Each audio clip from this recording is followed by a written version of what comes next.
বেলা দে, যিনি একজন বিখ্যাত লেখিকা এবং এক সময়ের গৃহিণীদের জন্য একটি জনপ্রিয় নাম। তার জীবন এবং কর্মকাণ্ড উঠে এসেছে সিনেমায়। অনিলাভ চট্টোপাধ্যায়ের পরিচালনায় বেলা আসছে বড় পর্দায়। বেলা দে একসময় যুক্ত ছিলেন রেডিওর সঙ্গে। তার যাতায়াত ছিল আকাশবাণী ভবনেও। একসময় আকাশবাণীতে বেলাদের অনুষ্ঠান মহিলা মহলেও বেশ জনপ্রিয়তা পায়। এই বেলাদের সঙ্গে লীলা মজুমদারেরও বেশ ঘনিষ্ঠতা ছিল। অথচ একজন মানুষকে অসম্ভব প্রতিকূলতার মধ্যে দিয়ে শেষ জীবন কাটাতে হয়। বাংলা বিনোদন জগতে জনপ্রিয় মুখ ঋতুপর্ণা সেনগুপ্তকে এই ছবিতে বেলাদের চরিত্রে দেখা যাবে, যিনি একজন শান্ত, পরিপাটি এবং ব্যক্তিত্ব সম্পন্ন গৃহবধূর চরিত্রে অভিনয় করছেন। এছাড়াও এই ছবিতে ঋতুপর্ণা ছাড়াও রয়েছেন ভাস্বর চট্টোপাধ্যায়, বাসব দত্তা চট্টোপাধ্যায়, সৌরভ চক্রবর্তী, বিশ্বজিৎ চক্রবর্তী, ভদ্রা বসু, বুলবুলি পাজা প্রমুখ। আগামী 29 আগস্ট মুক্তি পেতে চলেছে এই ছবি। এদিন বেলার বাড়িতে হলো ছবির ট্রেলার লঞ্চ। কেমন ছিল সেই ট্রেলার লঞ্চের অনুষ্ঠান, সবটাই রইল আপনাদের জন্য।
এক্সাইটমেন্ট তো নিশ্চয়ই আছে। প্রথম ছবি বলে কথা, তার ট্রেলার লঞ্চ নিশ্চয়ই এটা প্রত্যেকের কাছেই একটা স্বপ্ন থাকে যে একটা বড় ছবি করা, এবং সেটা কত মানুষ ছবি করবার স্বপ্ন নিয়ে বেঁচে থাকে এবং হয়তো তবে হয়ও না, অনেক সময় সেই স্বপ্ন সফল হয় না।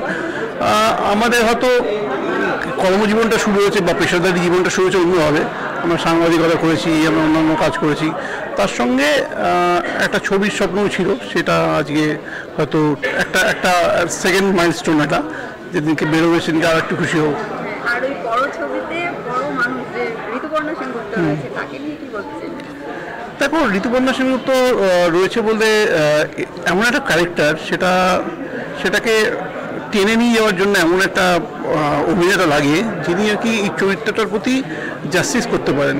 ঠিক আছে, এবং ঋতুপর্ণা এত বড় নাম বাংলা ইন্ডাস্ট্রি, এবং তার সঙ্গে একই মানে এত গুণী একজন অভিনেত্রী, সেটা তো এইগুলো তো সবাই জানে। তা কিন্তু আমি মানে এই কাজটা করতে গিয়ে যেটা বুঝলাম যে আমরা বেলাদেকে নিয়ে কাজ করেছি, তো সেই একটা সময়, যে সময়টা ধরো আসতে 75 বছর আগে, 80 বছর আগে, যে মানুষটা ওরকম একটা এনার্জি নিয়ে কাজ করেছেন, মেয়েদের কথা ভেবেছেন। ঋতুর মধ্যে না আমি আজকের সময় ওই এনার্জিটা দেখলাম, এবং কমিটমেন্ট। মা অসুস্থ, হসপিটালে ভর্তি, মাকে হারিয়েছে বেলার শুটিংয়ের সময়, কিন্তু প্রতিদিন শুটিং করা, সেখান থেকে মাকে দেখতে যাওয়া, ফিরে এসে এমন একটা সিন ছিল যেখানে হচ্ছে ওর মা চলে যাবে, বেলাদের মা চলে যাবেন, সেখানে গিয়ে সেই সিনটাও, মা তখন হসপিটালে শুয়ে আছে শয্যাশায়ী, সেটাকেও যেভাবে ক্যারি ফরওয়ার্ড করলো, সেটা মানে হ্যাটস অফ। আর প্রথম ছবিতে বেলাদের চরিত্র বা বেলাদের এই বিষয়টা কেন বেছে নিলেন? বেলাদের বিষয়টা বেছে নেওয়ার কারণ আছে, এটা ভালো প্রশ্ন। যে দেখো, আমি অনেকদিন ধরে একটা ম্যাগাজিন চালাই, যেটা হচ্ছে হ্যাংলা হেসেল, বেসিক্যালি মেয়েদের ম্যাগাজিন, এবং যেখানে খাওয়া দাওয়া নিয়ে আলোচনা হয়। এবারে যখন আমি বেলাদেরকে নিয়ে আমরা একটা লেখা লিখেছিলাম, যে আমরা দেখতাম বেলাদের নিয়ে অনেক বই, বেলাদের বই, অনেক রান্নাবান্নার টুকির, যে সমস্ত বিভিন্ন রকম প্রণালী নিয়ে রান্নাবান্নার, তখন ওটা করতে গিয়ে দেখলাম যে বেলাদে কিন্তু সেই সময় রান্নার মাধ্যমে মানুষকে এম্পাওয়ার করা যায়, মেয়েদের এম্পাওয়ার করা যায়, সেই কাজটা কিন্তু আমরা আজকে, আমার অভিজ্ঞতা বলছি, আমি হ্যাংলা চালাতে গিয়ে দেখেছি আমাদের এখানে সামান্য একটা রেকগনিশন, ধরো বাড়িতে 4 জনের জন্য রান্না করেন, খুব ভালো রান্না করেন সবাই বলে, মা কাকিমা এরকম আমরা অনেক দেখি। তাদেরকে যখনই একটা প্ল্যাটফর্ম দিয়েছি না, এটা হয়তো তার একটা ম্যাগাজিনের পাতা একটু ছোট্ট করে ছবি বেরিয়েছে বা একটা ইউটিউব চ্যানেলে তার একটা রান্না বেরিয়েছে, তার কনফিডেন্সটাই অন্যরকম হয়ে গেছে। সে গিয়ে আজকে আমি বহু মহিলাকে চিনি যারা পরবর্তীকালে কেউ হোম মেকার হয়েছেন, মানে আমি সরি, কেউ হয়তো হোম সার্ভিস চালাচ্ছেন, কেউ হয়তো বেকারি করছেন, কেউ হয়তো ক্লাউড কিচেন করেছেন, কেউ রেস্টুরেন্ট করেছেন, কেউ রান্না শেখান। এরকম আমি বহু মহিলাকে আমি বদলে যেতে দেখেছি তারা একটা কনফিডেন্স পেয়ে যাওয়ার ফলে। বেলাদে কিন্তু এই কাজটা করেছিলেন হচ্ছে আজ থেকে অনেকগুলো বছর আগে। সেটা এই মেয়েদের বলেছিলেন যে তুমি যদি রান্না করতে পারো, তুমি যদি গার্ডেনিং করতে পারো, তুমি যদি সেলাই করতে পারো, কাটিং করতে পারো, তুমিও কিন্তু নিজের পায়ে দাঁড়াতে পারো, স্বনির্ভর হতে পারো, একটা তোমার একটা স্বীকৃতি পেতে পারো সোসাইটি থেকে, নিজের কাছে একটা তুমি একটা আত্মপরিচয় নিয়ে বাঁচতে পারো। এই গল্পটা আমার মনে হচ্ছিল কোনোভাবে কানেক্ট করে আর কি, আজকের দিনেও কানেক্ট করে, সেটাই বলতে চেয়েছি। দর্শকদের বলো আজকের খুব ভালো দিন আমাদের, যে বাংলা সিনেমার আজকে একটা যে ঘোষণাটা হয়েছে সেটা মানে একটা দুর্দান্ত একটা, আমাদের এতগুলো বছরের সমস্ত অপেক্ষাটা ছিল এই জন্য যে বাংলা সিনেমা প্রাইম টাইমে বাধ্যতামূলকভাবে একটা করে শো পাবে। তো আজকে সেই ঘোষণা হয়েছে এবং এর মধ্যে ধূমকেতু আসছে, ভালো ভালো সিনেমা আসছে আরও, যেভাবে ধূমকেতুকে সেলিব্রেট করছে লোকে। আশা করি আমাদের সিনেমাটাও ভালো হবেই আশা করছি আমরা, এবং আপনারা সবাই মিলে আসবেন, ভালো লাগবে আপনার, এটা বলতে পারি, কথা দিতে পারি। দেখো, বেলাদে সেই সময় একটা দৃষ্টান্ত সৃষ্টি করেছিল, মানে বেলাদের সেই দৃষ্টান্ত এতটাই মানে দ্রষ্টব্যপূর্ণ এবং এতটাই মানে উল্লেখযোগ্য যে উনি একটা দারুণ রেভলিউশন করেছিলেন। আমার মনে হয় শি ওয়াজ এ রেবেল। আর মানে ওই সময় ওইরকম মানে কনজারভেটিজমের মধ্যে থেকেও উনি নিজের একটা মানে একটা নিজের সাংঘাতিক একটা দৃঢ়তার সাথে উনি বলেছিলেন যে না, আমি এই যে মোলটা আছে সেটাকে আমি ভেঙে চূর্ণ করে আমি একটা নিজের মোল বানাবো, এবং সেটাতে উনি সক্ষম হয়েছিলেন। কোনো বাধা বিপত্তি সেটাকে ওনাকে মানে সরাতে পারেনি সেখান থেকে। তো সেইটা আমার কাছে খুবই আশ্চর্য লাগে যে এই সময় মানে সেই সময় দাঁড়িয়ে থেকে উনি যে এরকম একটা সাংঘাতিক স্ট্যান্ড নিয়েছিলেন, আসলে এটা আমাদের জন্যও একটা খুব বড় পথ খুলে গেছিল আমার মনে হয়।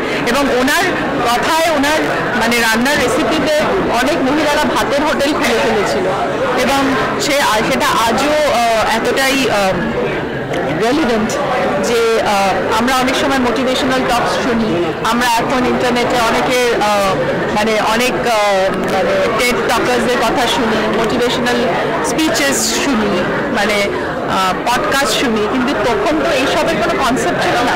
শুধু রেডিওর থেকে আওয়াজ আর তার কথাই মানে মানুষের কাছে একটা সারমানের মতো হয়েছিল, মানে তারা মানে বিশ্বাস করতে শুরু করেছিল যে এই ধরনেরও মানে কাজ হয় এবং মেয়েরা এই রকম পথ নিতে পারে।